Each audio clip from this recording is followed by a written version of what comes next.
तृणमूल के बहिष्कृत नेता देवाशीष प्रमाणिक आखिरकार रविवार अपने घर सिलीगुड़ी लौटे। उनके घर वापसी पर फूलबाड़ी की जनता व उनके अनुयायियों में उत्साह देखने को मिला। उनके अनुयायी उनके स्वागत के लिए 1 घंटे पहले ही सड़कों पर खड़े हो गए थे। फूलबाड़ी पहुंचने के बाद उनके अनुयायियों ने उनका जोरदार स्वागत किया। मालूम हो कि तृणमूल कांग्रेस के डाबग्राम फूलबाड़ी के पूर्व ब्लॉक सभापति देवाशीष प्रमाणिक कुछ दिनों पहले भूमि घोटाला कांड में शामिल होने के आरोप में गिरफ्तार हुए थे।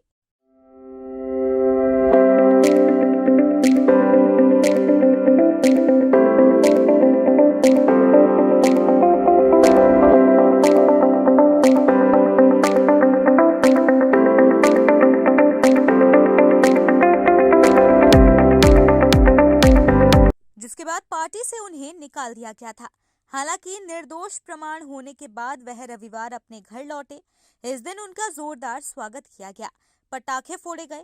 फूलबाड़ी पहुंचने के बाद उन्होंने कहा कि परिजनों के साथ नहीं रह पाने का काफी दुख है। जेल में काफी कष्टपूर्ण जीवन गुजरा।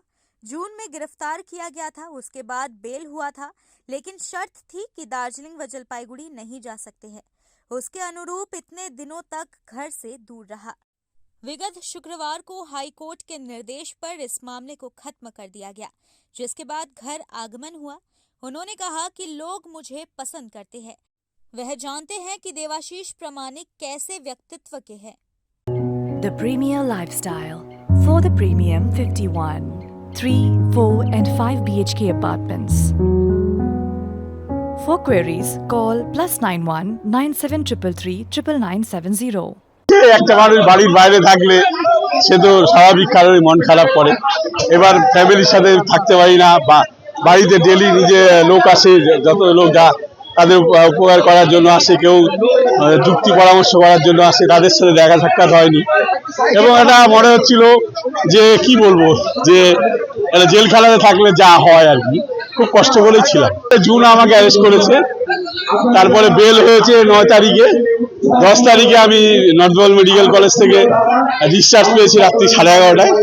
তারপরে তো বেলের কন্ডিশন ছিল যাতে আমি 2টা ডিস্ট্রিক্টে ঢুকতে না পারি, দার্জিলিং আর জলপাইগুড়ি। সেটা শুক্রবারে 13 তারিখে সেটা উঠে গেছে, আবার হাইকোর্ট থেকে উঠানো হয়েছে। তারা আমাকে ভালোবাসে, তারা জানে দেবাশিস প্রমাণিক কি টাইপের ছেলে। চিন্তা ভাবনা বলতে দেখুন, আমি তো তৃণমূলে আছি, তৃণমূলকেই ভালোবাসি।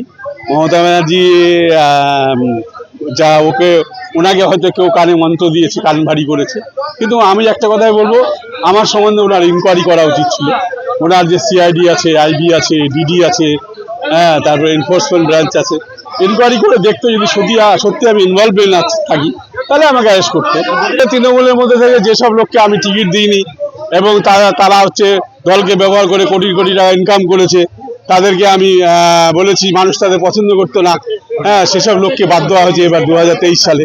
তারা সব একজোট হয়েছে, চোরেরা একজোট হয়েছে, এবার সাধু লোককে তারা ফাঁসাবে। ভুল বার্তা গেছে, দিদির এটা ইনকোয়ারি করা উচিত ছিল। আমি একটা কথাই বলবো, আমি মনে করি বিধান রায়ের পরে যদি কেউ মুখ্যমন্ত্রী হয়ে থাকে সেটা মমতা ব্যানার্জি, এবং উনি প্রচুর ভালো কাজ করেছেন। আমার ক্ষেত্রে অন্যায় হয়েছে, আমি কষ্ট পেলাম, ঠিকই আছে, কিন্তু 11 কোটি মানুষকে তো উনি দেখছেন। সেই জন্য বর্তমানে যা পরিস্থিতি আমি দেখছি, আমার ব্যক্তিগত মতামত, অভিষেক ব্যানার্জিকে লাগবে দল চালাতে গেলে, দলটাকে ঠিক করতে গেলে।